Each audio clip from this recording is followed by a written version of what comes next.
Hi all, and welcome to Opera Orlando's Representation Matters series. I'm your host, Chevalier Lovett, and I proudly serve as a board member for Opera Orlando. We had a very busy first half of the season with an original updated production of La Traviata, and of course, the world premiere of The Secret River. Both works enabled us to get out in the community and connect with the wonderfully diverse kaleidoscope that makes up Central Florida, starting with Hispanic Heritage Month back in October, when our leading lady, Cecilia Violeta Lopez, as she celebrated her Mexican heritage by joining us for a special event in Kissimmee in partnership with the Puerto Rican Chamber of Commerce and the Giones Lily Romero Law Firm. Cecilia was joined by renowned Puerto Rican guitarist Dr. Eladio Sharon, with Ramsey Reyes on piano and some of our fabulous chorus members, John Teixeira and Selena Fernandez. Later that same evening, our singers kept the celebration going with Orange County as two of our youth company members were featured singing Granada. Hear them rock it out here.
We are so proud of our youth company, and we'll be talking more about them later.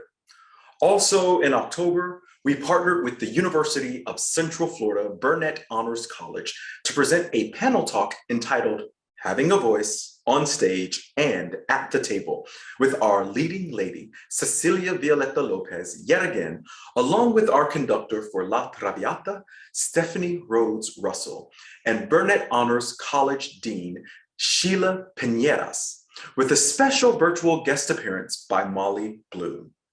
The conversation centered around female leaders on stage and off stage in the arts world.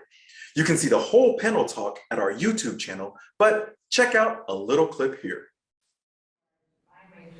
Find my place on these stages and telling these stories with these amazing colleagues has been easy for me. For example, I was told that my career was a hobby, and because it was a hobby, that I was not going to be able to provide for my child, so I lost custody of my son during a divorce.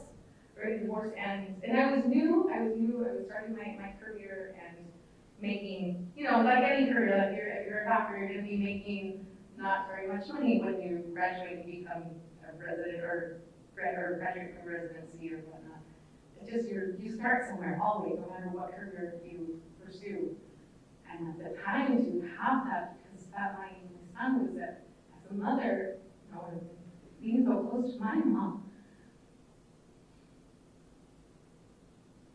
I fought so hard to show that I could do it. But being my mother's daughter, I rolled up my sleeves, cried a little bit, and kept going, because even though that was my situation, and it created such a negative precedent to artists everywhere, no matter if you're singing or conducting or in the orchestra pit or directing or in the crew, it's just, I took it upon myself to teach, and this is where I say that, ironically enough, I become a teacher because I share that story, but not to make it a pity party, but to show that what we do does take a lot of work, and that we work hard for our craft, and a lot of us have sacrificed a lot to get to where we are. Again, I just am so honored to be part of this. I'm going to try my very hardest to show up there. For opening night, I am going to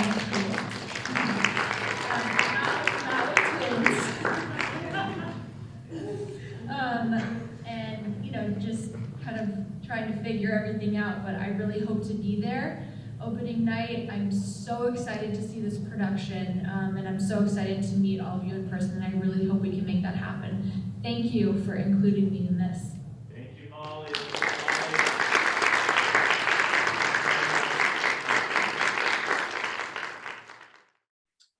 Such a wonderful collaboration with UCF, and we look forward to more chances to highlight the opportunities either on the stage or behind the scenes in the arts. Then came the world premiere of Opera Orlando's first commissioned opera, The Secret River. There was also a special broadcast on WUCF, the local PBS station for Central Florida, in case you missed it live. This piece was really special for me because not only did I have the chance to serve as the assistant conductor since the inception of this work, I was also able to collaborate with some of the world's most talented musicians like composer Stella Sung, conductor Maestro Everett McCorvey, an entire cast of inspirational singers, and our continued collaboration with the Orlando Philharmonic Orchestra. Seeing this work come to life about a local Central Floridian Black family will be something I'll never forget. Check out this little highlight reel from the world premiere itself.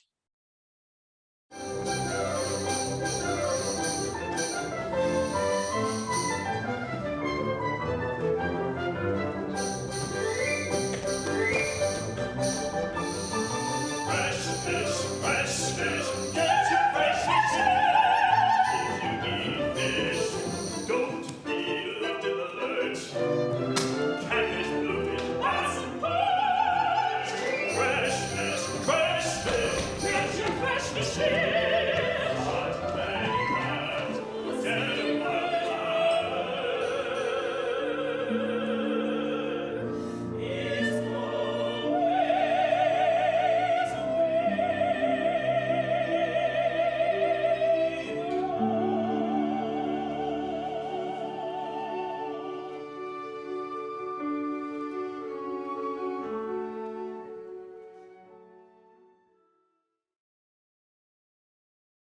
To help us put some context around the importance of the Secret Rivers world premiere, please help me welcome our stage director for the production, Dennis Whitehead Darling. Dennis, it's a pleasure to have you. Thank you for being here on our Representation Matters series. Well, thank you for having me. Of course. So let's just dive in. First, I want to speak about your experience, speak about your journey. I know that you were first in musical theater. Opera was not your first route. Walk us through that. Well, like you said, I started in musical theater and quickly got into musical direction and then directing theater, and decided to go back to school and get an MFA in directing strictly, and started directing straight plays, and an opera company offered me a job to direct my very first opera, and I fell in love with it and decided to sort of take two paths, one for straight theater, musical theater, and then I guess there's three paths, and then opera specifically.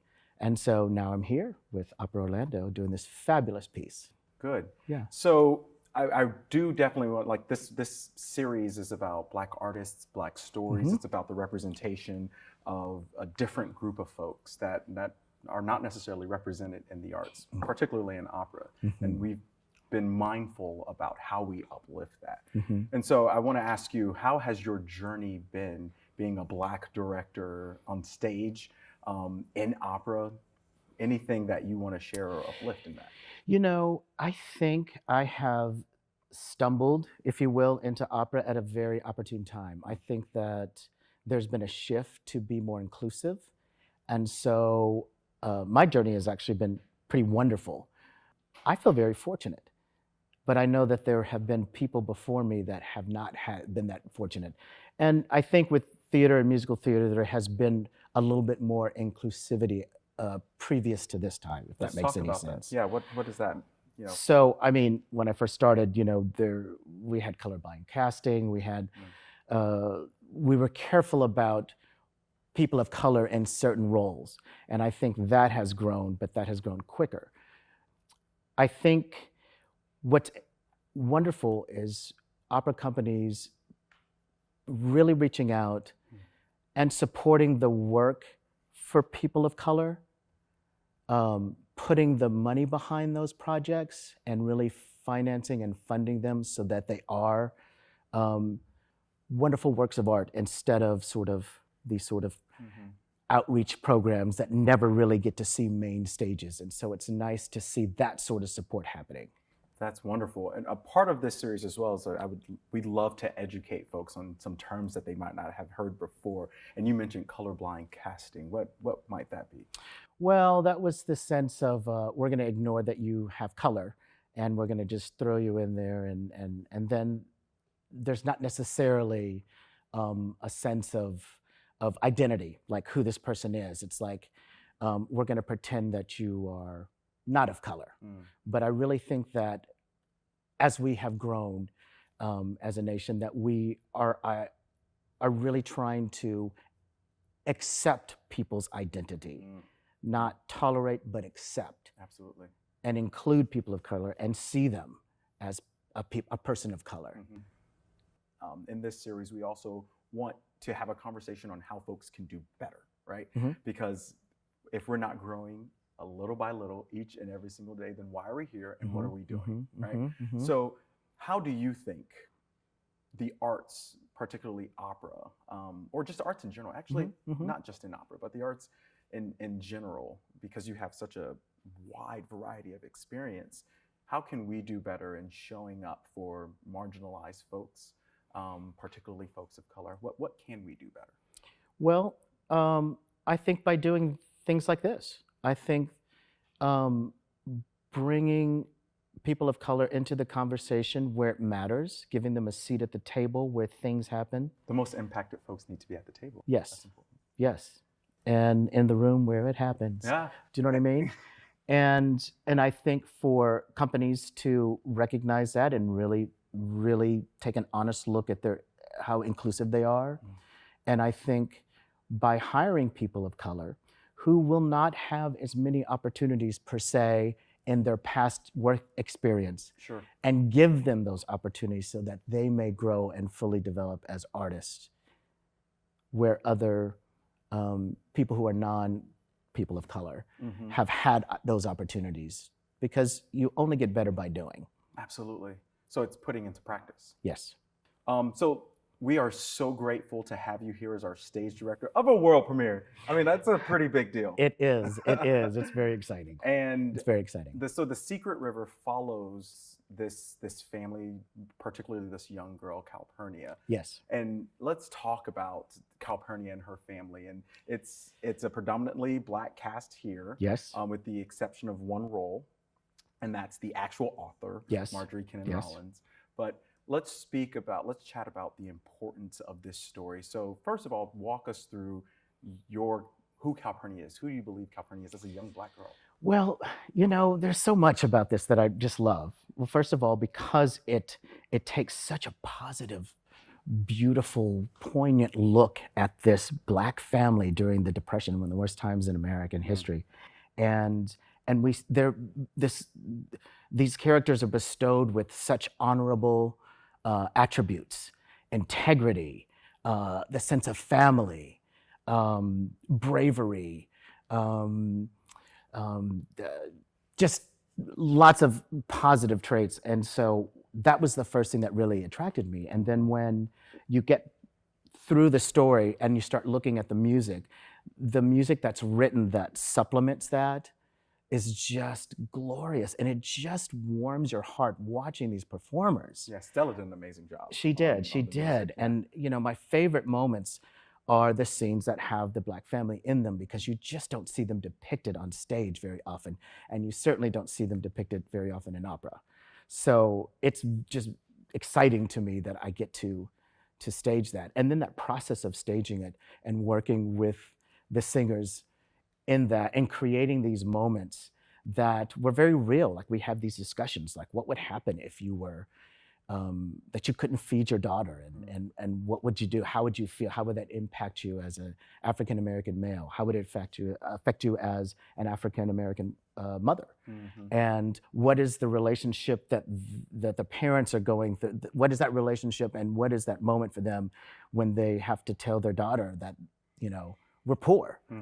And of course, Calpurnia's reaction is like, we're poor, because who knows they're poor when they're kids. They just think that's the norm. Absolutely. So just that process, it was just rewarding as a stage director, and just as not only stage director, but just as a human, and particularly as an African American male, who didn't. My parents divorced, but there was still love, and there was still kindness, and there was a beautiful childhood that I had. Yeah. So it was wonderful to have these moments portrayed on the stage. That's so beautiful. Thank you for sharing that and sharing that perspective. I think what's important to uplift as well is we have this. Folks have an idea, a stereotype of what Black families look like, right? Right. And what I love about this opera as well is that, and how you staged it, it's this loving moment between these families. I grew up in a very poor household, and my experiences that happened on this very stage were, or the experiences that I had that actually are depicted on this stage are the same. I didn't know we were poor. I just had a very loving, amazing family. I don't think folks get to see that as often. Well, and I think that by showing this Black family, it's in the way we portray it, is that it's common. I mean, it's universal. Like, a lot of people, regardless of their race or ethnicity or how they identify, are going to see loving family, not necessarily, oh, these are how Black families interact. This is how families interact. And I think that's so important, expanding the narrative of who we are, because we're often put in this box of, this is how Black people act. Yeah. This is how Black families are. And it's nice that opera gives us this opportunity to expand that and create this sort of universal moment on stage.